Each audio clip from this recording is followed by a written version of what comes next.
De todos los terribles genocidios que se han cometido, uno de los primeros genocidios del siglo XX es posiblemente uno de los más horribles y más ocultos. En 1915 comenzó el genocidio armenio, que incluyó el uso de marchas de la muerte, campos de concentración y asesinatos de la manera más brutal. Se estima que 1,5 millones de armenios y aproximadamente 1/4 de millón de asirios fueron asesinados por el Imperio Otomano turco. Incluso hasta el día de hoy, no es difícil encontrar fragmentos de huesos humanos en los desiertos de Siria, donde miles fueron masacrados. Muy pocos países reconocen que el genocidio siquiera ocurrió, ya que hacerlo genera problemas con el gobierno turco. En este video de hoy, vamos a hablar de cómo tantas personas pudieron ser ejecutadas y cómo sucedió. Aunque el genocidio comenzó en 1915, es importante entender el papel del pueblo armenio en el Imperio Otomano. Bajo el dominio otomano, varias minorías religiosas fueron organizadas en milets. Estas eran regiones relativamente autónomas que tenían cierto autogobierno dentro de sus propias comunidades. El gobierno mayoritariamente sunita creó varios milets para musulmanes chiitas, judíos y cristianos, especialmente para los cristianos armenios. Estos milets pagaban impuestos, a menudo más altos que los miembros turcos del imperio. Pero había una paz relativa entre la mayoría turca y los diversos grupos minoritarios, a pesar de que los que estaban en los milets eran ciudadanos de segunda clase. A pesar de esto, muchos armenios pudieron recibir una buena educación y estaban sobrerepresentados en profesiones como la banca, el derecho y la medicina. A finales del siglo XIX, las tres principales potencias cristianas, Gran Bretaña, Francia y Rusia, expresaron su preocupación por el trato desigual que recibían los cristianos armenios en el imperio. Tras la victoria rusa en la Guerra Ruso-Turca de 1877, la cuestión armenia se planteó durante el Tratado de Paz posterior en Berlín. Los estados balcánicos fueron arrebatados al Imperio Otomano, más o menos al mismo tiempo. Las rebeliones en el norte de África provocaron la pérdida de territorio. Los nacionalistas armenios creían que ellos también podían formar su propio estado. El ahora mayormente turco Imperio Otomano creía que la naturaleza inclusiva del imperio solo había causado su decadencia. La asimilación forzada de las minorías restantes en un proceso llamado turquificación no logró producir los resultados deseados. Había crecientes temores de que los armenios estuvieran colaborando con los rusos. Eso, combinado con el creciente nacionalismo armenio, resultó en que se emplearan métodos más letales para responder a la cuestión armenia. Entre 1894 y 1896 se llevaron a cabo una serie de masacres contra las poblaciones minoritarias, llamadas las masacres ermidianas, en honor al sultán Abdul Hamid II. En cualquier lugar, entre 10.000 y 30.000 armenios y un estimado adicional de 25.000 asirios fueron asesinados. Las masacres fueron llevadas a cabo por los regimientos de caballería ligera Hamidi, que fueron creados para patrullar las fronteras otomanas con Europa del Este. Estas unidades, Hamidiyai y los bandidos nómadas, kurdos respaldados por el Estado, recibieron libertad total para hostigar al pueblo armenio. Antes de mucho tiempo, los armenios empezaron a defenderse, aunque esto solo sirvió como justificación para una escalada en los ataques. En respuesta, las poblaciones turcas fueron agitadas hasta el frenesí por sus líderes religiosos y políticos. Pudieron mostrar esto como un ejemplo de cómo los armenios buscaban destruir la forma de vida musulmana. Como resultado, estallaron pogromos en todo el Imperio Otomano. La masacre más mortal tuvo lugar en Urfa, donde la catedral fue reducida al hacer a escombros, mientras 3.000 armenios estaban dentro buscando refugio. Aquellos que intentaron escapar fueron asesinados a tiros, y los que no fueron masacrados directamente murieron de hambre como refugiados. Un periodista estadounidense llamado William Sachtalben fue testigo de las secuelas de un pogromo contra los armenios y escribió: A lo largo de la pared al norte, en una fila de 6 metros de ancho y 45 metros de largo, yacían los cadáveres de 321 armenios masacrados. Muchos estaban llenos de miedo, destrozados y mutilados. Vi a uno con el rostro completamente destrozado por un golpe de algún arma pesada después de que lo mataron. Vi a algunos con el cuello casi cercenado por un tajo de espada. Vi a uno cuyo pecho entero había sido desollado. Sus antebrazos estaban cortados, mientras que la parte superior del brazo estaba desollada de carne. Pregunté si los perros habían hecho esto. Me dijeron que no. Los turcos lo hicieron con sus cuchillos. Para 1897, el sultán estaba satisfecho de que el riesgo del nacionalismo armenio había disminuido, con muchos de los intelectuales y nacionalistas ya muertos o huyendo hacia Europa del Este, aunque lo peor aún estaba por venir para los armenios que quedaban. En 1908, el Comité de Unión y Progreso, o el Comité de Unión y Progreso, tomó el control del Imperio Otomano. Después de la revolución de los jóvenes turcos, los líderes eran nacionalistas pro-turcos y deseaban crear una nación turca en Anatolia.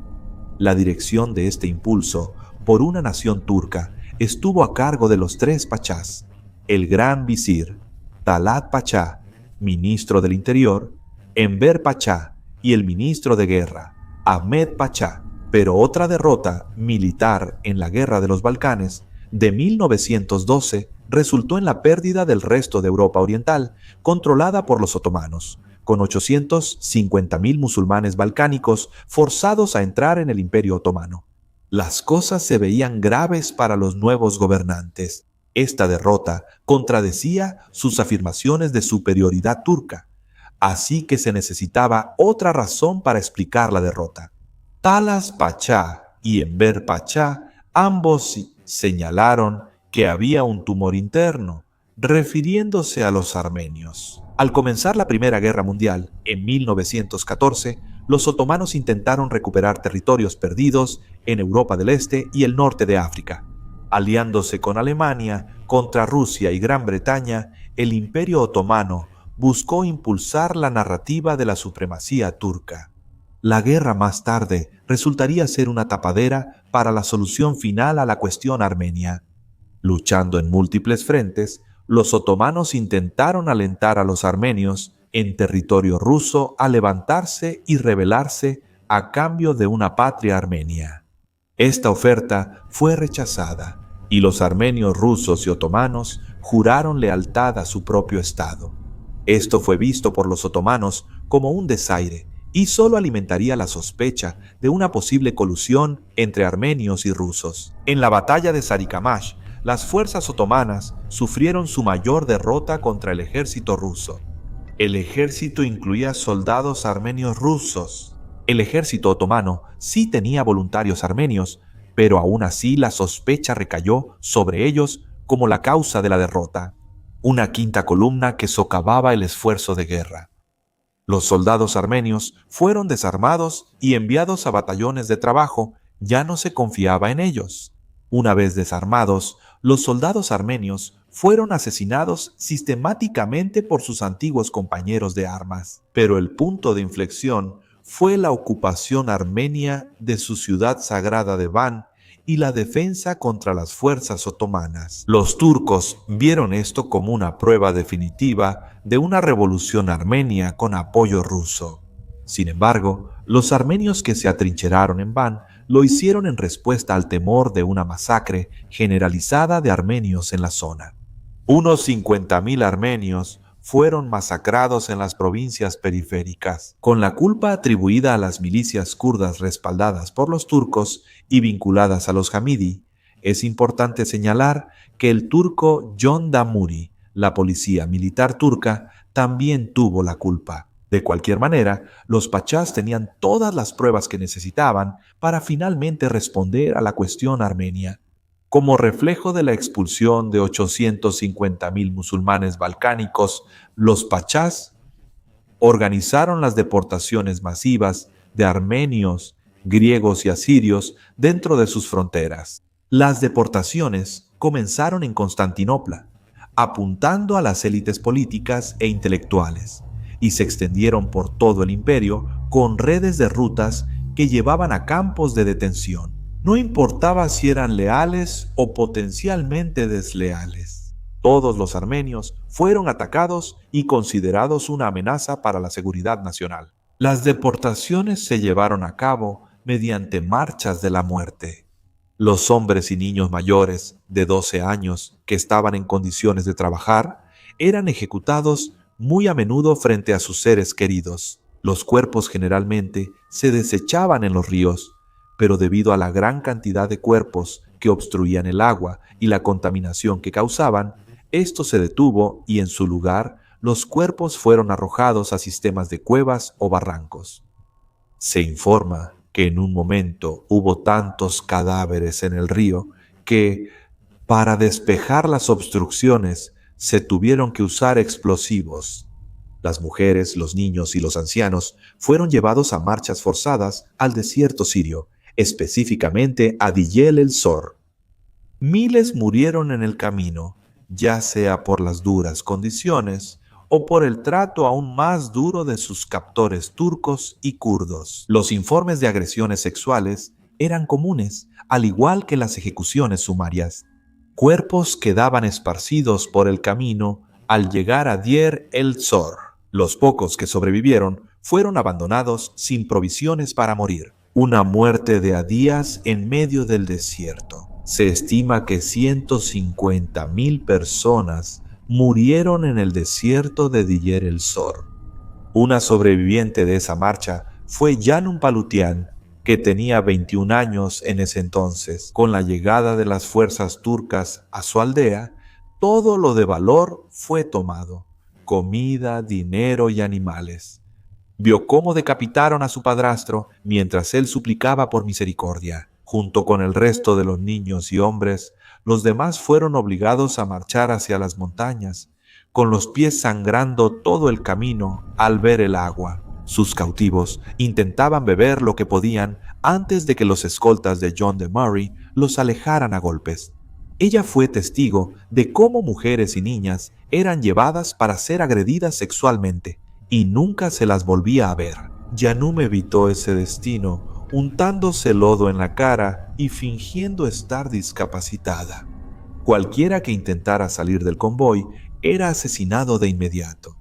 En resumen, asesinaron a la familia de Yanum: su madre, su padre, su hermana y su hermano, que apenas tenía 10 años, quedaron como cadáveres sin enterrar a lo largo de montañas, barrancos y campos. En la marcha de la muerte en Ras al-Ayan, alrededor de 80.000 armenios serían asesinados. Ras al-Ayan era un punto de reunión para varios convoyes de armenios. La mayoría de las veces, las mujeres y los niños llegaban desnudos, ya que todas sus pertenencias les habían sido arrebatadas por John Domoré y las milicias kurdas. En el desierto languidecían en campamentos, sufriendo de hambre y enfermedades desenfrenadas. Periódicamente, grupos de cientos de personas eran llevados al desierto. Las víctimas eran golpeadas, fusiladas o quemadas hasta la muerte. Notarán en el mapa en pantalla que algunas de las flechas terminan en medio del Mar Negro. Esto se refiere a los barcos llenos de personas que eran enviados al medio del mar, donde los obligaban a lanzarse al agua y los dejaban ahogarse. Se estima que 50.000 personas encontraron su final de esta manera. Incluso entre todo el horror, hubo quienes lucharon contra el genocidio e intentaron salvar a quien pudieron. Es importante señalar el papel de las aldeas kurdas asentadas, los nómadas beduinos y las aldeas árabes que arriesgaron sus vidas para salvar a tantos como pudieron.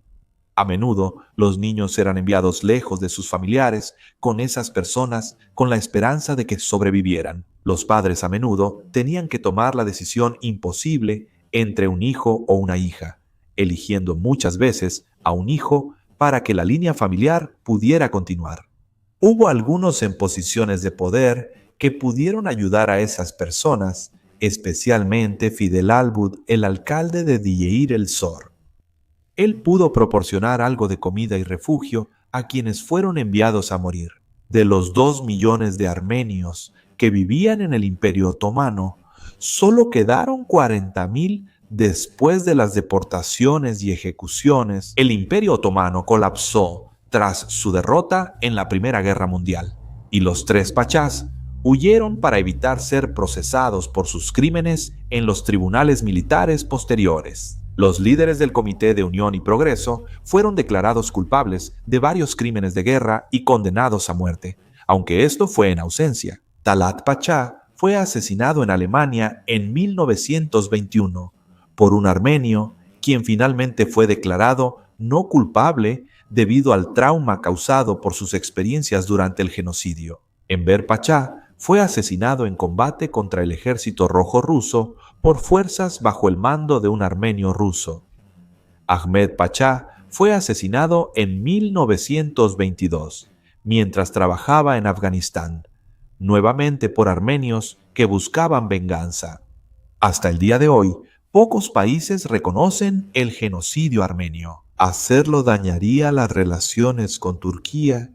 La postura turca es que, aunque sí ocurrieron las deportaciones necesarias por razones de seguridad nacional, no hubo intención de exterminar al pueblo armenio. Aquellos que insisten en afirmar que los turcos cometieron un genocidio pueden enfrentar enjuiciamiento o algo peor. Hrant Dink era un periodista turco-armenio que fue procesado 3 veces por denigrar la turquedad. Luego fue asesinado por un nacionalista turco en plena calle. Esto no ha disuadido a historiadores como Hilal Burki, quien impulsa una mayor aceptación de que el genocidio ocurrió. Incluso descubrió que en los años 80 el gobierno turco destruyó documentos relacionados con el genocidio en un intento de ocultar la verdad. En cuanto al reconocimiento internacional, es variado y en gran medida político. El Partido Democrático Kurdo se ha disculpado por el papel de las tribus kurdas en el genocidio. Fue hasta 2021 que un presidente en funciones de los Estados Unidos se refirió públicamente a los eventos de 1915 como un genocidio. Países europeos como Francia y Alemania han reconocido que el genocidio ocurrió, mientras que el Reino Unido no lo ha hecho, pero las naciones descentralizadas de Gales y Escocia sí lo han hecho. Es una situación muy variada en cuanto a qué países han reconocido el genocidio. Los invito a todos a tomarse el tiempo para escuchar y leer los relatos de quienes pudieron presenciar lo que ocurrió. Relatos de sobrevivientes y funcionarios extranjeros están enlazados en la descripción. En Armenia hay un monumento en honor a quienes perecieron, conocido como la llama eterna. Miles de personas colocan flores para rendir homenaje en lo que se conoce como el Muro de las Flores.